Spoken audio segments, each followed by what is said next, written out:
So after the solar energy or the EM wave from the sensor pass through the atmosphere, reach to the target, and then the radiation will interact with target.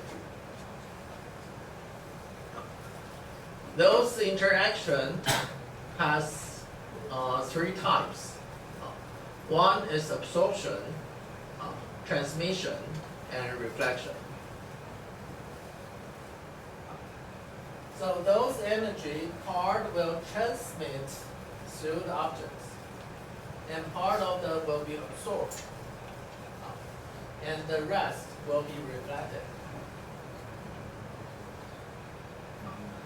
And our sensor will record the reflected energy and use that energy to analyze the target.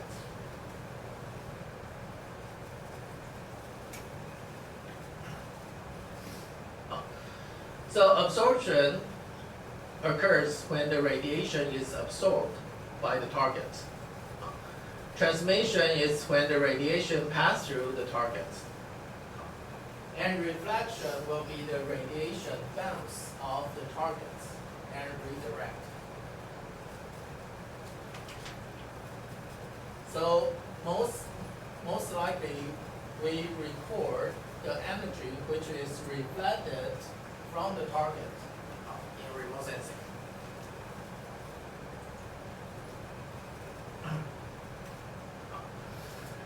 And the reflection is also depends on the roughness of the surface.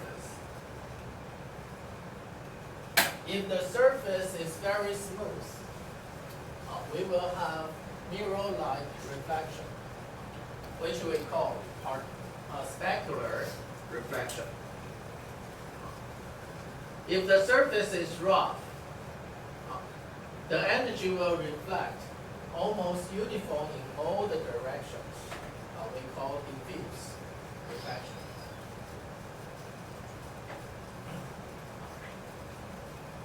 So specular reflection, for example, if there is a lake and the water is very smooth, you will have a mirror-like effect. And if the surface is rough and the radiation is distributed uniformly in all the directions,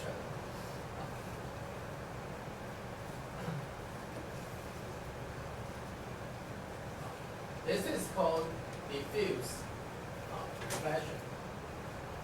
And this surface we call Lambertian surface. But most of the time, the reflection will be between these two situations. You may have this less idealized surface, nearly diffuse or nearly specular. Most of the time, it will be in between.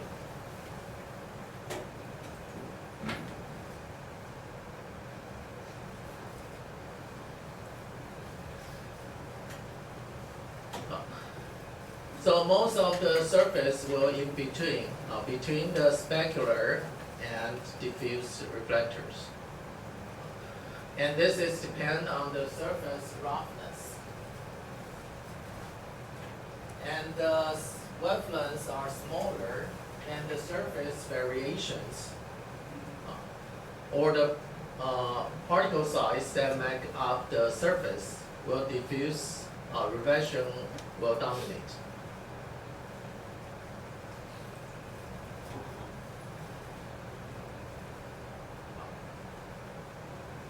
So for example, a smooth water area will have specular reflection. And the Lambertian surface, we call that it's a perfect diffused reflection.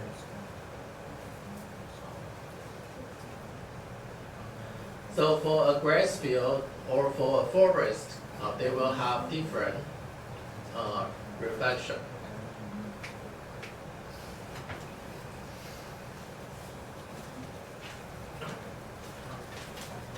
And we will use those reflected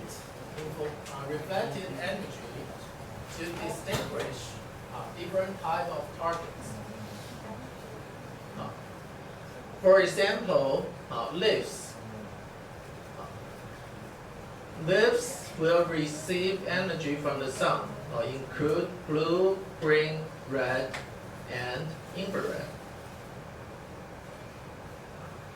And it will absorb most of the blue and red and reflect green and infrared. And our eyes sense the green, so we said the leaves are green. But it also has very high reflection in infrared.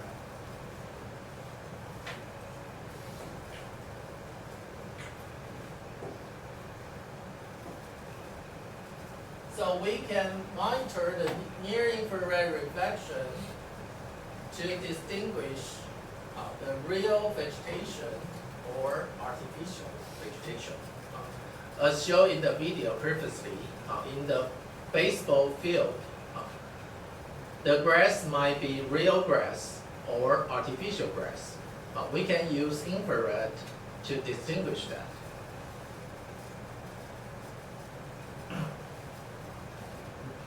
So those are the typical spectrum for vegetation.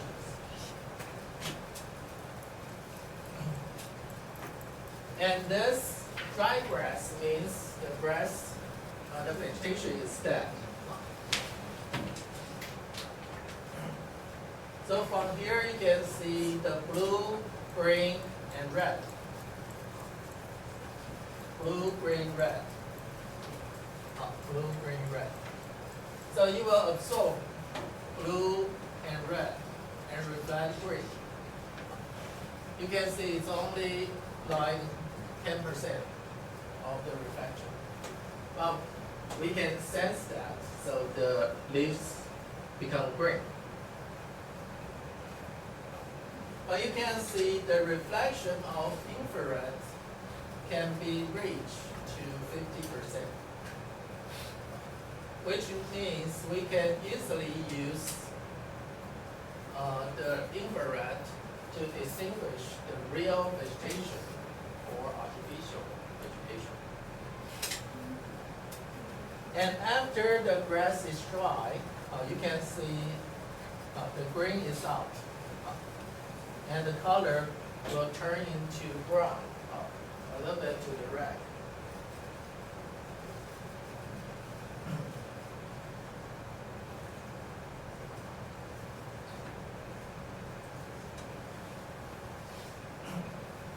Another example is water.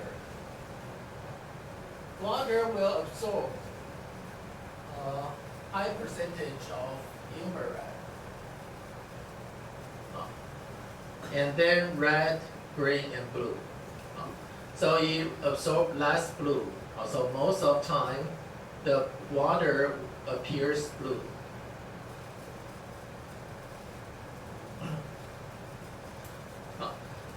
So we can use this to distinguish different type of targets.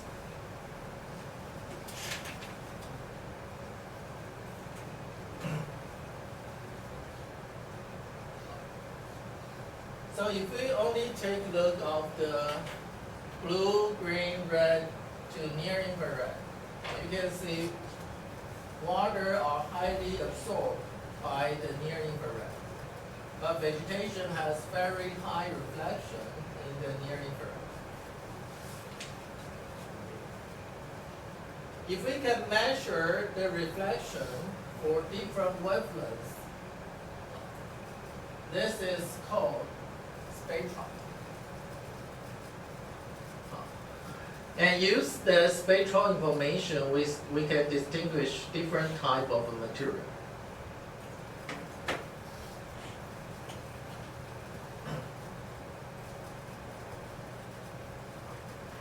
So if we have an object,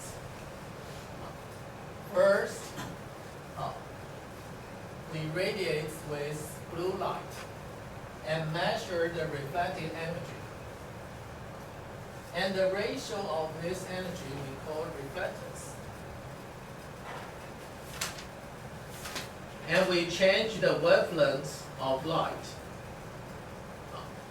And then for all the wavelengths, we can draw the spectrum. So these are the spectrum of pine tree, grass, sand, and water. You can see these two are typical vegetation. It has blue and red absorb, reflect green, and it has high reflection in near infrared.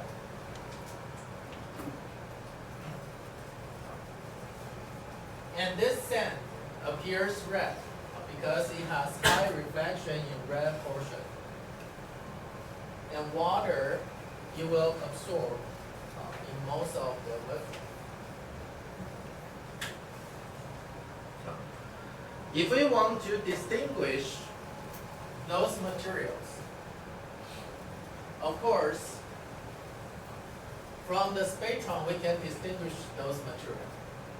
But if we can only select several wavelengths, and if we select these three wavelengths, which means we cannot distinguish pine tree and grass. So if we want to distinguish different type of material, we will select the wavelengths which has very high distinct reflectance for those materials. And for different applications, we will select different wavelengths.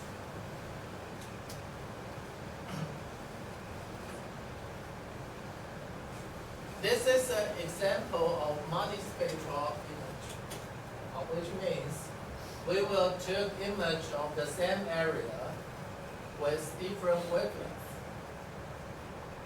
So we have blue, green, red, and near infrared.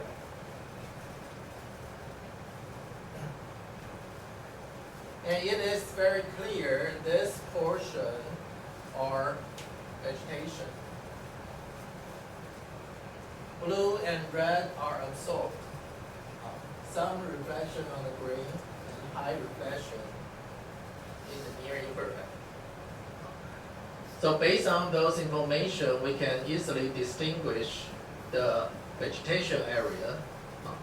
And those are buildings. And from here we can see the building appears gray. It has similar portion in red, green, and blue.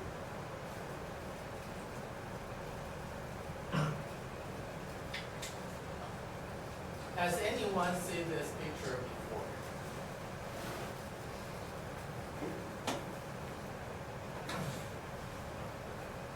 You can see a tank floating above the ground.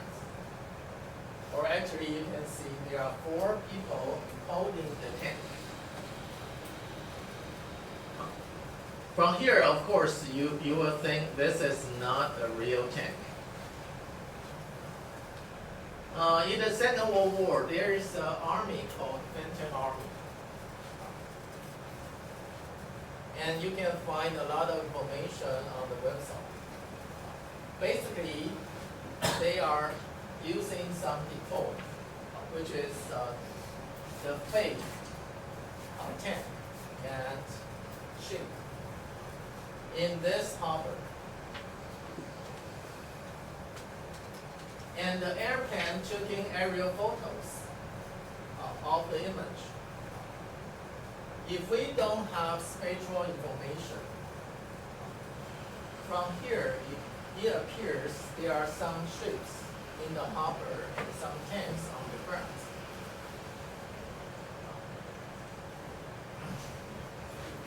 So the enemy will be misled. But if we have spatial information, we can easily tell this is non-metal. this may be rubbers or wood. Then we know this is not a real tank. So if we have spectral information, we can distinguish the real tank from the fake one. But if we only have black and white image or visible image, it looks like green tank, then we probably very hard for us to find out this is a real one or not.